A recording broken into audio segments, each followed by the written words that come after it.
गत अध्याय रे मु आपण मानंकु श्रील सनातन गोस्वामी भागवत संपर्क रे जो स्तुति रचना करिचंती से विषय रे मु आपण मानंकु कहूथिली। वास्तव रे आमे आज जो श्रीमद् भागवत पाठ करूचु संस्कृत रे व्यासदेवंक कृत भागवत ई भागवत जहा एबे उपलब्ध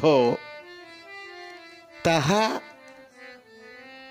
केविकार भागवत आम शास्त्र कहे श्रीमद् भागवतर प्रथम अधिवेशन श्री व्यासदेवंकर जो आश्रम श्यामाप्रास आश्रम रे अनुष्ठित होइतिला, जोठी श्रोता थिले श्री सुखदेव एवं वक्ता थिले श्री व्यासदेव। ये थिला श्रीमद् भागवतर प्रथम अधिवेशन एवं द्वितीय अधिवेशन अनुष्ठित होइतिला श्रीमद् भागवतर गंगा नदी तीर रे असंख्य महर्षिगणंकर सभा मध्य रे श्री परीक्षित महाराज को जेते बेले अभिशाप देथिले समीक ऋषि आउ सेई अभिशाप कातर परीक्षित महाराज को श्री सुखदेव ब्रह्मचारी तांकु जो 7 दिन धरी श्रीमद् भागवत प्रवचन देथिले। इहा थिला द्वितीय अधिवेशन। ये दुईटी जाक अधिवेशन जहाँ आलोचना हेइथिला ताहा ये श्रीमद् भागवत नुहे जहा वर्तमान उपलब्ध।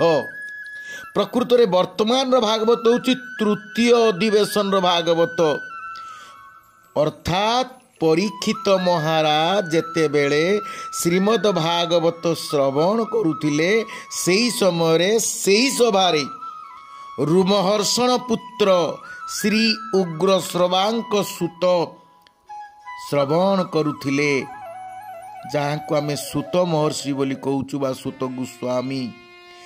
एवं गोमती तीर रे नैमिष्या अरण्य रे जेते बेले सौनुकादि 60,000 ऋषि मानक सम्मुख रे श्रीमद् भागवत कीर्तन हैला एवं यहाँ ही होची सेई भागवतर अनुरूप।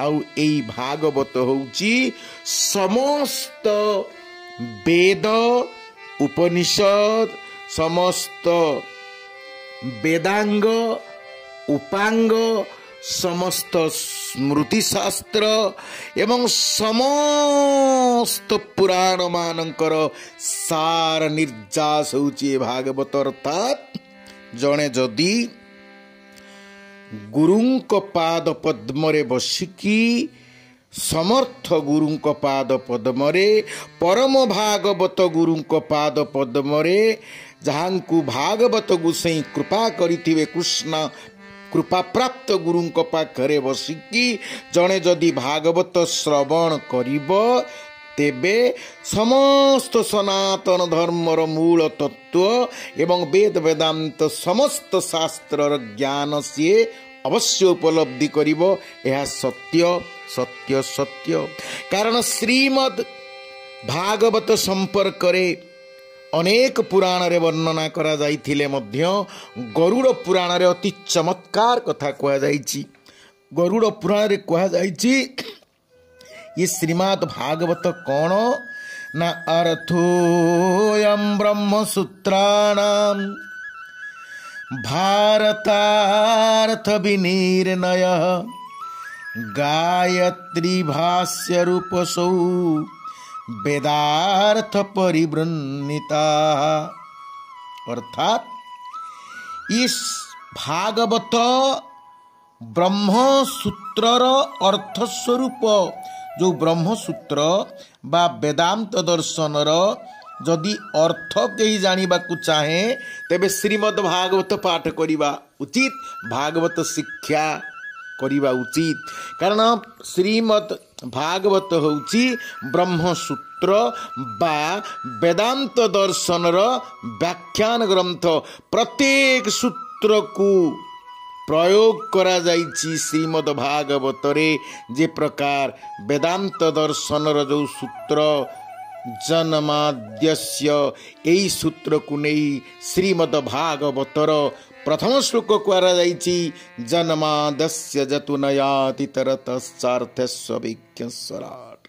तेणु भागवत होउछि ये गोटे श्लोक नुहे, एमिति प्रत्येक सूत्र को 555 सूत्र को श्रीमद् भागवत भितरे व्यासदेव प्रयोग करिकी समस्तंक पाई ब्रह्मसूत्र व वेदांत दर्शन ज्ञान को प्रचार करिबा पाई भागवत को रचना करिसेंती। एवं भारतार्थ विनिर्णय संपूर्ण महाभारतर तत्वार्थ जदि कहीं जानिबा को चाहे तेबे भागवत को जदि से पठन करिब, अध्ययन करिब एवं से ज्ञान को अर्जन करिब, महाभारतर समस्त तत्व को जानी पारिब। खाली सेतिक नुहे, गायत्री भाष्य रूपो, ये गायत्री मंत्र भाष्य, गायत्री मंत्र तत्व, गायत्री मंत्र गूढ़ प्रयोग, ये सब श्रीमद् भागवत भितरे अति सावधानतार सहित व्यासदेव वर्णना करिसेंती। सेतिपाई गरुड़ पुराण कहिले गायत्री व्यास रूप सौ गायत्री भाष्य रूप।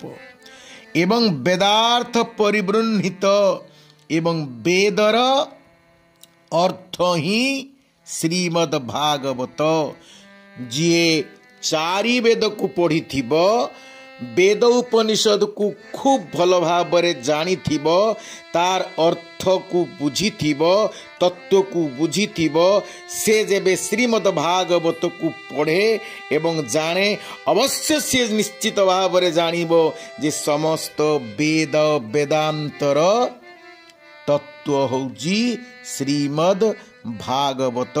जहाँ भागवत रे कहा जाइछि निगम कल्पतरुर गलितम फलम। ये वेद रूपक विशाल वृक्ष पुराण रूप रे जेते वेद वेदांत इत्यादि रूप रे हैला, तार अत्यंत मधुर फल होउची भागवत। एवं गरुड़ पुराण कहिसेंती एथिरे केते स्कंद ना 12 स्कंद जोक्तोयम।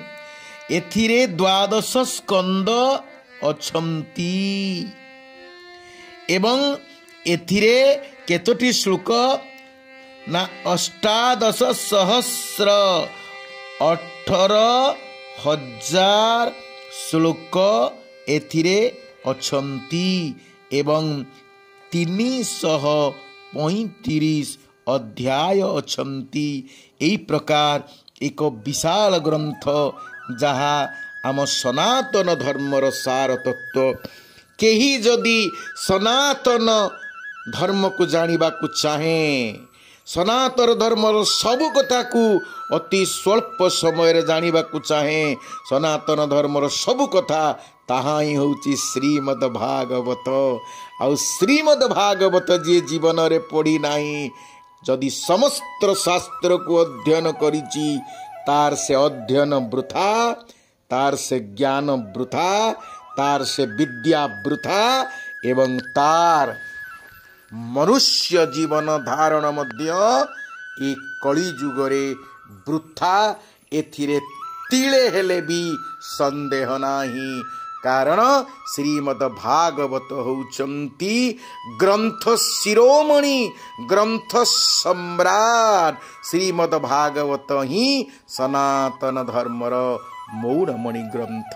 तेणु आपण मानक अनुरोध अवश्य मनोयोग सहकारे श्रीमद् भागवत को पाठ करंतु, श्रवण करंतु, गुड़ अर्थ को बुझंतु। आउ सेतिपाई श्रीमद् भागवत को जानिथिबा परम भागवत वैष्णवाचार्य गुरुंक पाखरे ନିଜକୁ ସମର୍ପଣ କରନ୍ତୁ।